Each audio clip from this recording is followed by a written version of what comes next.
Hello, and welcome to World News Live with Biscuit Jones. Here's your host, Biscuit Jones.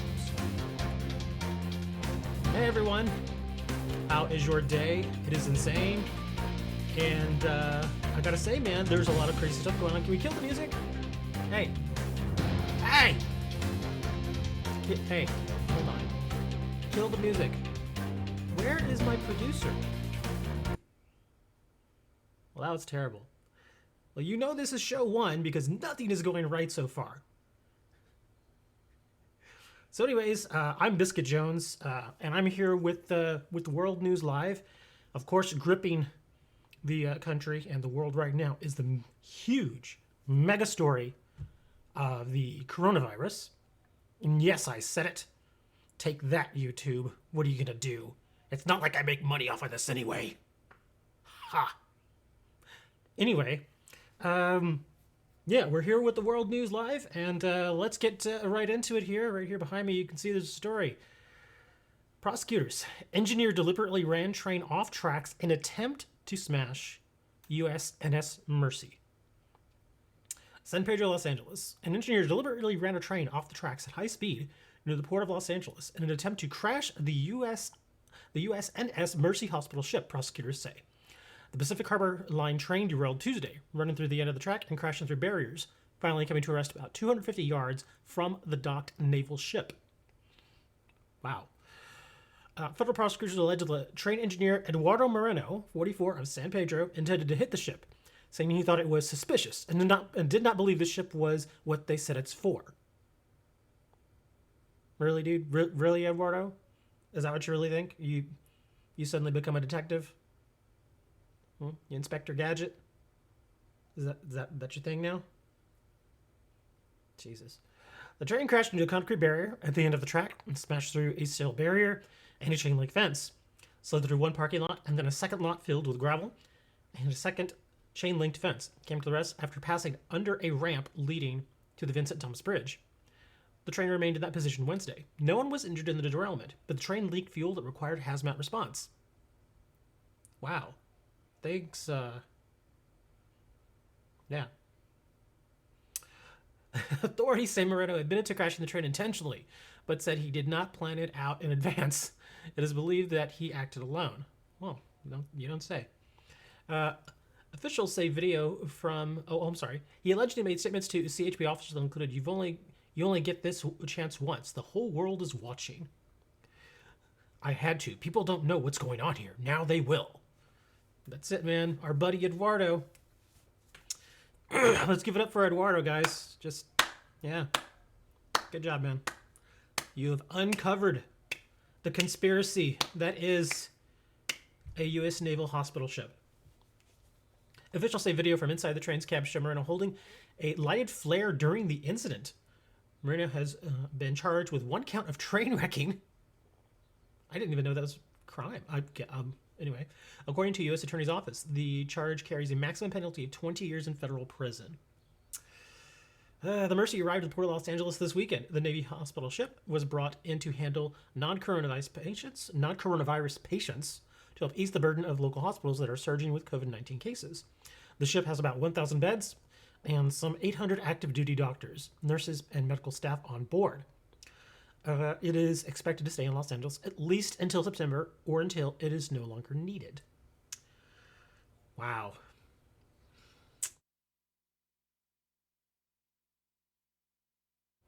Gotta say, man, without our buddy Eduardo, where would we be? Where would we be? It's just incredible that this man, this I guess he drives trains. Uh, Amazing. He was able to crack the case on his own. Amazing, bro. We should all send him what every good American should do: clapping and some hopes and prayers.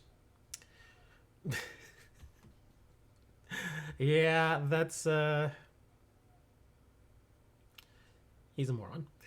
Moving on, nation's top coronavirus expert, Dr. Anthony Fauci, forced to beef up security as death threats increase. Yes, this is really happening too. Uh, Dr. Anthony Fauci, the country's top medical expert on the coronavirus pandemic and a member of President Donald Trump's coronavirus task force, is facing threats to his personal safety and now requires personal security from law enforcement at all times, including at his home, a source confirms to CNN. Law enforcement official told CNN that the Department of Health and Human Services Inspector General, the agency's law enforcement arm, asked that U.S. Marshal Service for assistance following threats to Fauci. The marshals then deputized HHS officers to act as personal security for the doctor. The Washington Post first reported the threats to Fauci and increased security. Ugh. Really, people, we're really going to threaten the one guy who's actually trying to help us? He's trying to help. See this guy right here? Look, the finger's pointing right to him. Here, I'll give him a little nose pick. Yeah, he's actually trying to help. Say what you will about our fearless leader, but this guy's actually trying to help. He really is. I mean, I've watched a lot of his interviews and a lot of his info, and he's actually trying to help. So please don't threaten the doctor. Let's not do that. That's stupid. A source also confirmed to CNN last week the presence of several members of the Washington, D.C. Metropolitan Police Department stationed at all times around Fauci's home in the district. The source added the stepped-up visible police presence was a response to growing threats to Fauci's safety, though the source of the threats was not identified. During the White House Coronavirus Task Force briefing with reporters on Wednesday, Fauci was asked whether he or White House Coronavirus Response Coordinator Dr. Deborah Birx, who also serves on the task force, had received threats of any kind or whether they had been assigned a security detail. He said he was not able to answer. Quote, anything that has to do with security detail, I would have to ask your question to the Inspector General of HSS, he said, referencing the Department of Health and Human Services. So, seriously, guys, let's not do this. I get that you're angry that you can't work and you can't go outside, or you can't really do much outside other than go get groceries and go jog or something. But threatening this guy's life, that's not going to change that. So please don't do that. Please, seriously, stop doing that. That's stupid. I mean, consider this. Even if you killed this dude, what do you think is going to happen? Seriously, what's the end game here? I mean, it's not like, oh, he's gone. Oh, we can all go outside now. Really? That's what you're going to do? No. Fauci's response was quickly interrupted by Trump, who stepped up to the podium to say the nation's most visible infectious disease expert doesn't require protection. Really? Quote, this is from our fearless leader. He doesn't need security. Everybody loves them, said Trump. Besides that, they'd be in big trouble if they ever attacked. If people are already making death threats, I don't think they care if they would be in, quote unquote, big trouble if they attacked. Come on. However, as Fauci's profile in the pandemic crisis has grown, so has the concern for his welfare. Fauci's guidance to Trump for the country to remain as locked down as possible to help control the virus spread has not earned fans among some fervent right-wing voices. I'm going to have to say that take this part with a grain of salt, simply because, let's be fair here, this is CNN. So They are. I mean, they've made it no secret that they've leaned very far left. So since it's a CNN report, I'll have to give a little leeway there. Yeah, fervent right wing voices. That's what CNN says. Okay. Fauci was among the health advisors on Trump's team encouraging a continuation of the current guidelines after the president heard from business leaders and some conservative allies that the restrictions were more damaging than the virus itself. In fact, Trump's decision to extend those guidelines came after Fauci and Birx gave a strong presentation with the new models that showed 100,000 to 200,000 people could die. A news source familiar with the president's decision told CNN.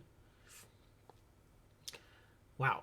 You don't, quote, you don't make the timeline, the virus makes the timeline, Fauci told CNN last month when asked about how long the novel coronavirus could affect daily life in the United States. You may see it in a relatively short period of time when you are seeing the inkling of the flattening and coming down, he said in reference to slowing down the speed of the outbreak. But you can't make an arbitrary decision until you see what you're dealing with. You need the data. And he's absolutely right. Like it or not, there's no way to tell when this is going to end. People are there. There are tons of people out there. Hey, well, when's it going to end? Is it going to end like in April or in May? Or we don't know, man. Just for reference, the bubonic plague lasted for 3 years. 3 years, and they had no treatments, no cures, nothing. So, I'm not saying that this is going to last for 3 years. But who knows? And with that, let's go over to our next segment, the Snopes.com review. That's right, we're going to review some of the stories on Snopes.com. Breaking news!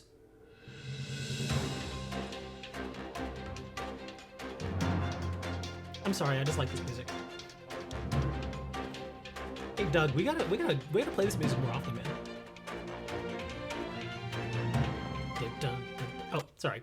Anyways, Snopes.com. They've been around for a long time. In case you don't know who Snopes.com is, they've been around since like the 90s. So they are actually one of the older websites on the interwebs. And their big thing is that they are apolitical, meaning they do not take sides when it comes to political things. And they don't care what it is. Usually they only focus on things that are like the happening right now, like big things, like things that are spreading on the internet, false information, that kind of stuff. So, yeah, let's go through here and let's see the Hot 50 and let's see if you all can figure out if it's true, false, or somewhere in the middle. Here we go. Number 1, did Trump administration fire the U.S. pandemic response team? You have 5 seconds. Yeah, Moni, it's very, very rare, Mr. Moni, that they do not. But that's their big thing. That's why so many people do trust Snopes, because they do not take sides when it comes to political things. They go out and they just look for the facts. That's it. They don't trust hearsay. They don't trust if you're left or right. They don't care about that. They just want the facts, and they want it to be provable. So anyway, did Trump administration fire the U.S. pandemic response team? And the answer would be true. Ding, ding, ding, ding, ding. We need more sound effects, Doug. Go get us more sound effects. Yes, the Trump administration fired the U.S. pandemic response team in 2018 to cut costs. That is 100% true. A lot of people still to this day do not believe it, but it actually is true. There's an interview. Or not necessarily an interview, but there is a briefing, I guess, a press briefing that he did where he actually talks about the fact that he's getting rid of the team in 2018. So yes, this is 100% true. So if you got friends out there saying, no, it's not true, yes, it is 100% true. And the cool thing is that not only do they have the story, the origins and everything here, but they also have sources. There's your sources right here. Ying. Beautiful, beautiful sources. Hooray, Dre gets 1 point. Number 2, is Hobby Lobby refusing to close stores because of a message from God? You have 10 seconds. Just to give you a snippet here. Hobby Lobby reportedly sent a letter to employees explaining its stores were staying open during the COVID-19 pandemic because, in part, CEO David Green's wife had received reassurances from God. I'm not, just want to be clear, I'm not knocking religious people. I'm not. I'm a cat. My name is Biscuit. Okay? But let's face it, sometimes religious people take it a little too far. A little too far. You know, unfortunately, with this whole thing that's going on right now, you cannot pray this way. It's not going to work like that. So, let's see. Is this true? The claim, Hobby Lobby CEO David Green is refusing to close stores during the COVID-19 pandemic because his wife Barbara received a message from God saying that employees would be kept safe, and this is a mixture. Let's see what it says here. What is true? Hobby Lobby is not closing stores during the COVID-19 pandemic in areas that have not issued strict shelter-in-place guidelines. What is false? It's misleading to suggest Hobby Lobby refuses to close all its stores because it has closed stores in locations where non-essential businesses have been required to do so. What is undetermined? The total number of Hobby Lobby stores that have closed is unclear, as is whether or not CEO David Green sent a letter to employees mentioning that his wife had received a message from God. So, it's kind of a mixture of stuff. Pretty nice. I can say this. If I may update this, I believe there was a news story a couple of days ago saying that they would close all their stores. Because here in my city, we do not have a shelter-in-place order. It's being encouraged, obviously, but we don't have a strict order to do that. And our Hobby Lobbies are closed. So take that with what you will. Let's go on to the next one. Let's see. Did the Trump administration send 18 tons of PPE to China in early 2020? True or false, people? What do you think? I'm going to have to, let me see. Okay, I'm going to have to, I really don't know about this. I'm going to have to say maybe he did. What do you guys think? Oh, to answer your question, Mr. Netherlands, Hobby Lobby is exactly what it says. It's a hobby store. They sell lots of stuff like for, just every kind of hobby you can think of, like crocheting, painting, drawing, scrapbooking. I mean, just everything you can think of and more. They sell just a ton of stuff. The stores are actually quite large. They're pretty big. They're about the size of maybe a smaller Walmart because they have a lot of stuff. So yeah, that's what Hobby Lobby is. Okay, going back. Did the Trump administration send 18 tons of PPE to China in early 2020? Let's take a look and see.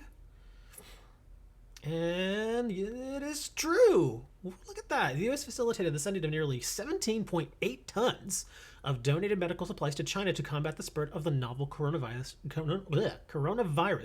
in early 2020. So yes, that is 100% true. Very nice of them. Well, us, really, because us taxpayers paid for it. But you got to give it to Trump. He did authorize it and said, okay, send it out. So I'm not going to get into the reasoning why he did it, but the fact is that he actually did do it. So that's not bad. What are they doing here with their fingers? I don't, do you see this? What is this? What's with the fingers? It's so weird. Okay. Let's see. This one is not about the novel coronavirus, amazingly. Will dangerous cosmic rays pass close to Earth, quote unquote, tonight? This one I think is going to be easy to figure out. It says right here, this claim has been around for years and makes no scientific sense whatsoever. Yeah, we'll just cruise through this one. This one is going to be a big no. No, we're not getting cosmic rays near us tonight. That's not to say it won't happen in the future, because it's possible, but not tonight. Yeah, this one, I've actually seen this one on Facebook several times, and people still keep sharing it. I mean, look, it's from, this was actually checked out back in 2017, so it's already almost 3 years old, and people are still doing it. People still sharing it. Let's see. Did Nostradamus predict the COVID-19 pandemic?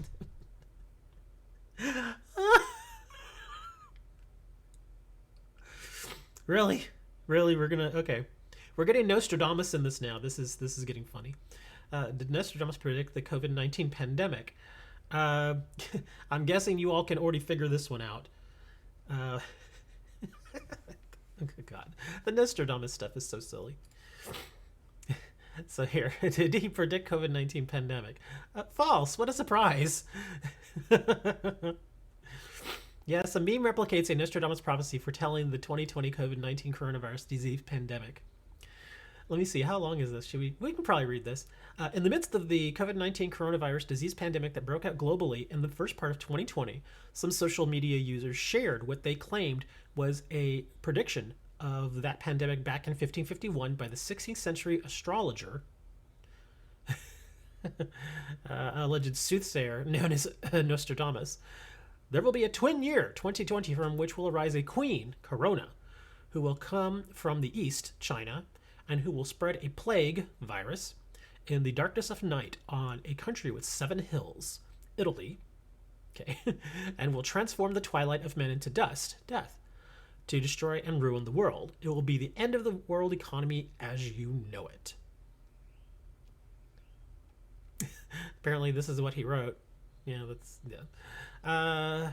Michel de Nostradam, an astrologer who lived in France in the 1500s, and is most famously told for the poetic quatrains he wrote for his book Les Prophéties, I think that's how you say it, with many enthusiasts now claim foretold various significant historical events. Nostradamus wrote a lot of stuff so general and obscure, this is true, that with the help of a little imagination and some liberal interpretations of the original French, people have claimed he, quote-unquote, predicted nearly every event of significance since the mid-16th century. But this particular viral prediction was not expressed in quatrain form, nor could we find anything like it published in his book. We also found no mention of this supposed prophecy prior to the events of early 2020, which generally indicates it's a modern hoax. Yeah, we could see that one coming. Pretty much all the Nostradamus stuff, it's all this. Yeah. If you ever see anything like this on the web, or if you're watching TV and you see a Nostradamus special, you can watch it and enjoy it. Just know that it's not true. It's just, somebody taking his writings. And because I've actually watched a lot of Nostradamus stuff. Even years ago, I was watching it. And yeah, all of his stuff is so general and so vague that anybody could just say, oh, well, when he's saying this, he actually meant this. Ooh, big scary. That's it. Okay. Let's see. Did John Hopkins publish this excellent summary of COVID-19 advice? Johns Hopkins, for those of you who don't know, is a highly acclaimed and highly respected hospital and school here in the United States. In fact, it's considered one of the top medical schools in the world. So, yeah. Did John Hopkins publish this excellent summary of COVID-19 advice? This is kind of vague. I'm just going to say misattributed. Yeah, misattributed. Apparently, yeah. What is this? Gomes Football Club? Okay, yeah, this is not real. Never mind. Yeah, that's kind of crap.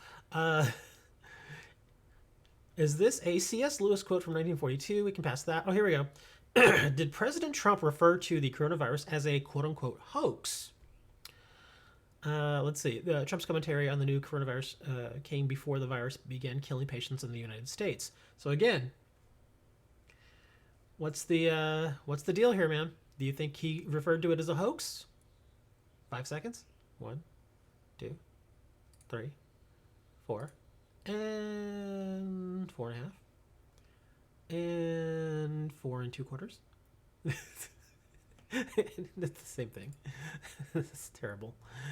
Anyway, so what do you think? Is it true? Is it false? Is it something? What do you think, buddy? That's right. All right, and here we go. It says mixture.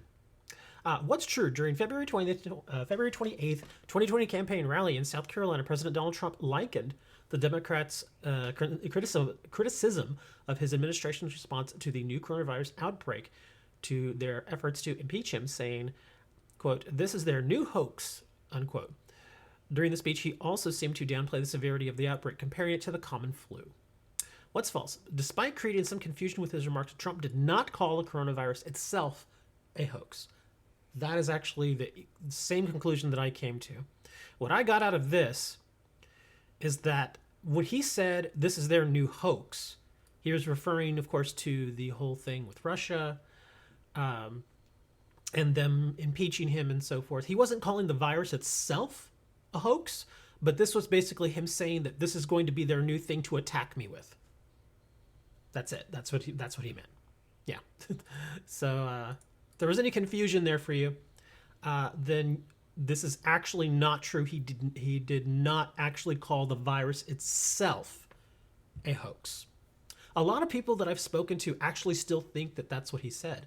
I actually watched the video in which he said that. And again, if you take just the comment out of context, it really does sound like he's saying that the virus is a hoax.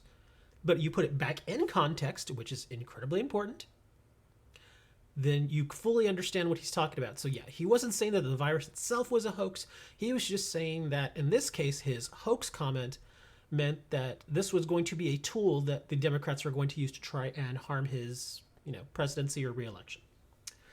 So yeah, hope that clears up any irregularities.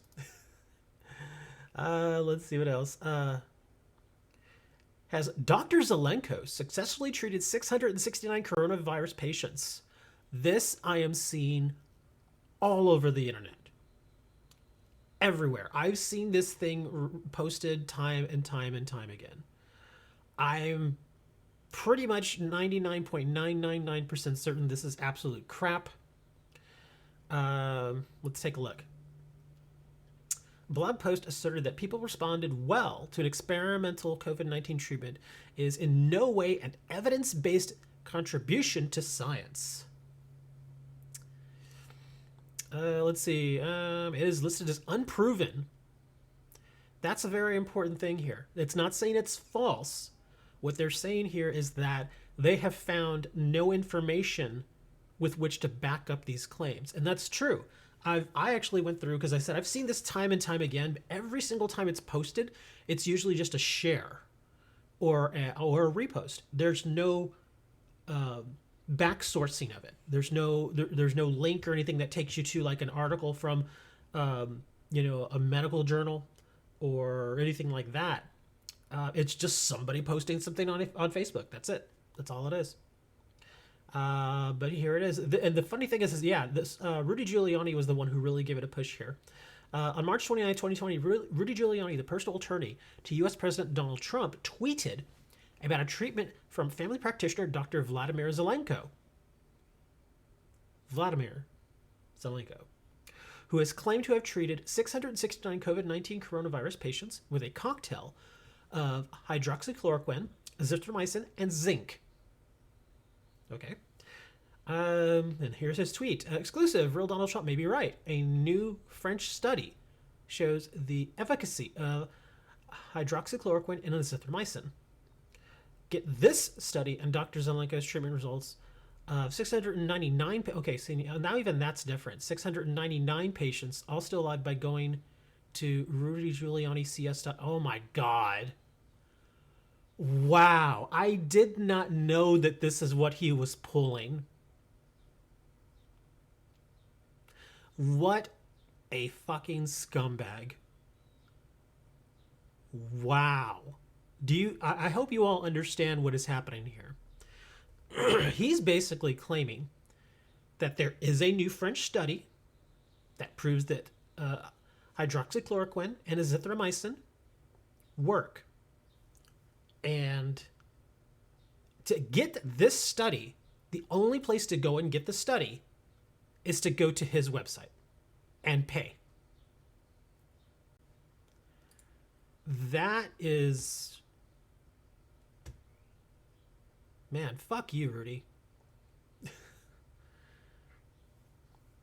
That is just... Wow, that is... people have done some really scummy things through this whole situation. This is...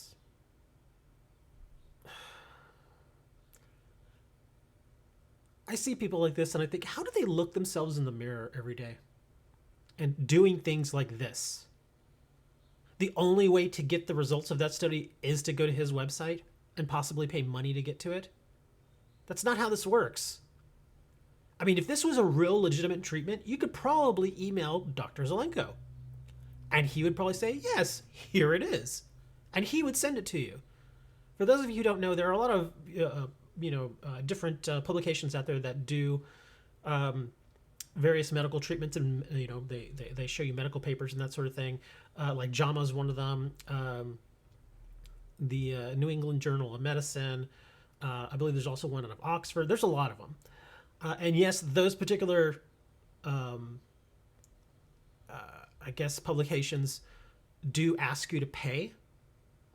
However, the studies themselves, all the information, all the data, you can actually just contact the people who did the study. And in most cases, they'll just send you the data. There have been doctors and scientists online for years now who have said, hey, if you don't feel like paying these people to, look at the article, just email us and we'll send it to you for free. And this scumbag is saying, hey, go over here and then you can look at it only going through my website. I kind of want to go to his website just to see what it's... I'm going to do that. Hold on. Rudy, Julie, hold on. Crap. What is it again? Rudy Giuliani CS. CS.com.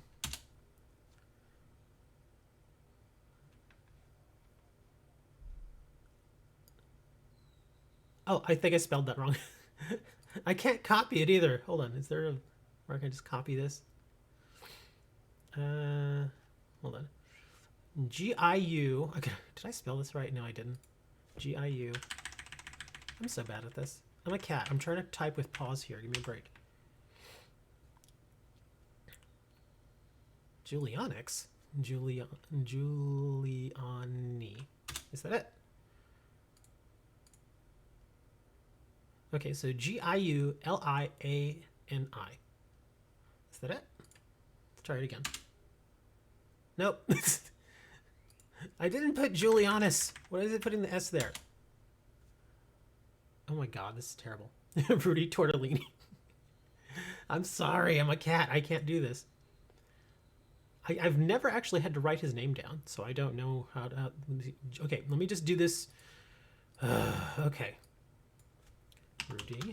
G-I-U. Somebody spell it for me. Can't get this. Giulia.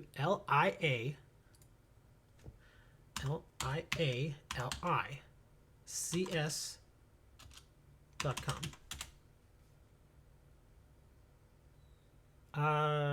Server not found. Okay. Liani. Lics. Yeah, that's spelled correctly. I don't know what he was talking about here, but yeah, there's nothing there. But yeah, apparently Rudy Tortellini, he thought that he was going to be slick there. I don't know. That's just, that seems weird. A more detailed explainer of the potential role of anti-malarial drugs like hydroxychloroquine against the COVID-19 coronavirus disease with or without antibiotics can be found here. Oh. Zelenko's claims, however, rest solely on taking him at his word. He has published no data, described no study design, and reported no analysis. In an open letter to Trump dated March 23rd, 2020, and published online in various locations, Zelenko provided his first batch of assertions without providing evidence to support his treatment regimen. So I guess he sent the data to Trump directly, but didn't really give any other information beyond that. He didn't give anything that could be actually redone. As has been noted elsewhere, combining hydroxychloroquine and azithromycin can cause serious problems with people or for people with certain heart conditions, though zinc appears to be an important factor in several immune functions. A potential mechanism for how it might work against viral infections is not well understood. So in other words, don't take that stuff, guys. if your doctor gives it to you, that's one thing. But yeah, don't take that stuff. This is the chances of this being bullshit is pretty high.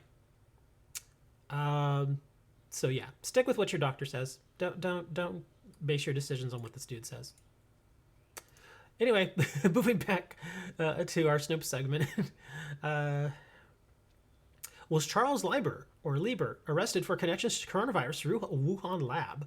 The arrest of a Harvard professor fueled conspiracy theories about a new coronavirus outbreak in 2020. I have read a little bit about this, and yeah, I'll let you all think about it for a moment. Was Charles Lieber arrested for connections to coronavirus through Wuhan lab? I already kind of know the answer to this, but I'll give you all a minute. Rudy Giuliani, it's an Italian name, but I've never actually typed it out, so it's like, it's like Giu, like, just typing regular words and then typing his last name are two very different things. Because obviously last names or surnames don't. Okay. So let's see here. Was Charles Lieber arrested for connections to coronavirus Wuhan lab? And the answer is mixture. What's true? Professor Charles Lieber was arrested in January 2020 for misleading federal authorities about funds he allegedly received from Wuhan University of Technology and his connections to a Chinese government-sponsored recruitment program. What's false? The conspiracy theory that the new coronavirus is a bioweapon developed in a lab is unfounded and has been dismissed by several leading researchers.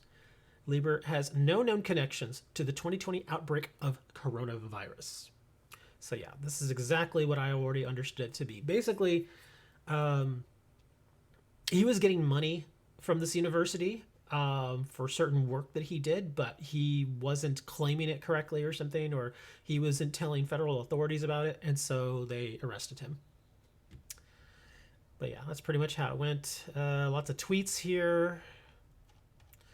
Yeah, that's really all there is to it. Because I've actually seen this conspiracy theory running around about how, yeah, dude, it's a bioweapon and it has to do with the government and all that, and it's like, no, don't believe that. Okay, moving on to our next story, because we've been messing with Snopes for too long. Let's head over to CNN and see what they have to say about everything. Holy crap. 6.6 million Americans filed for unemployment benefits last week, a record high as coronavirus takes its toll.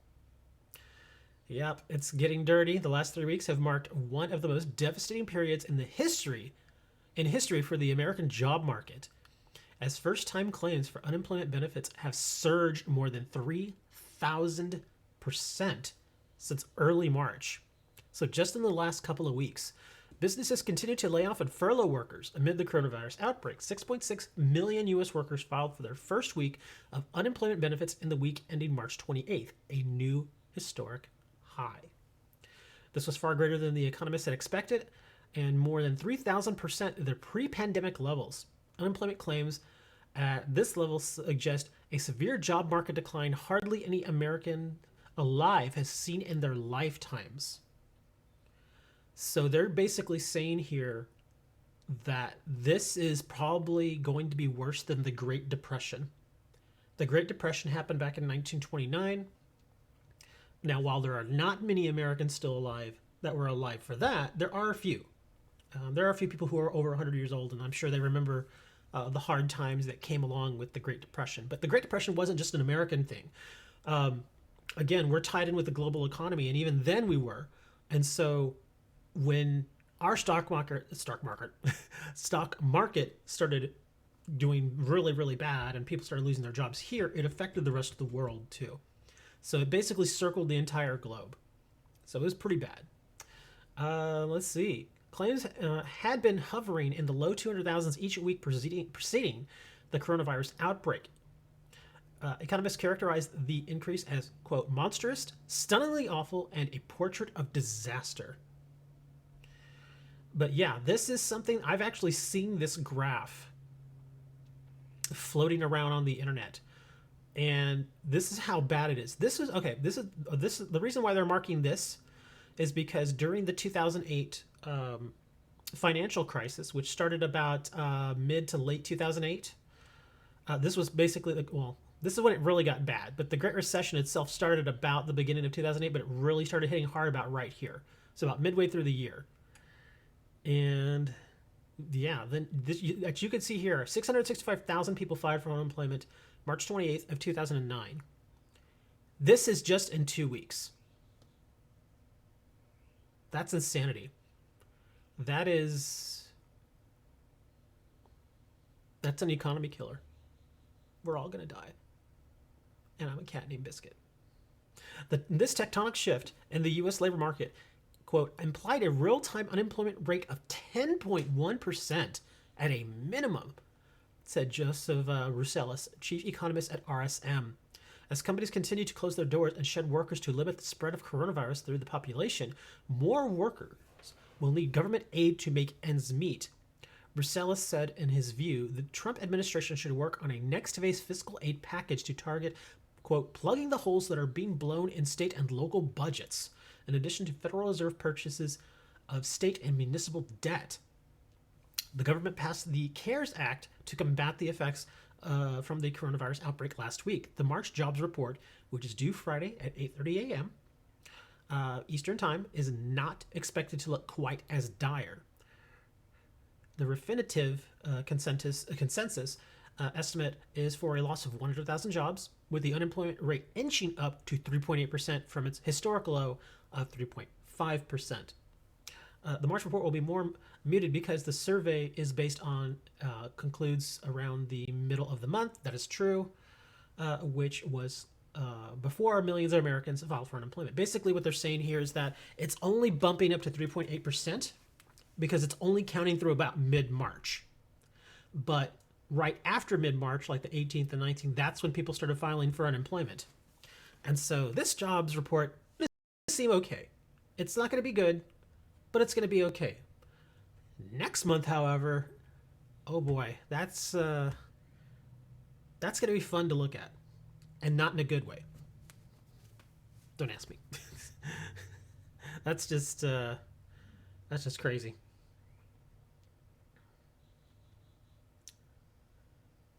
Oh boy, I am a little worried. I have to admit, I'm definitely worried.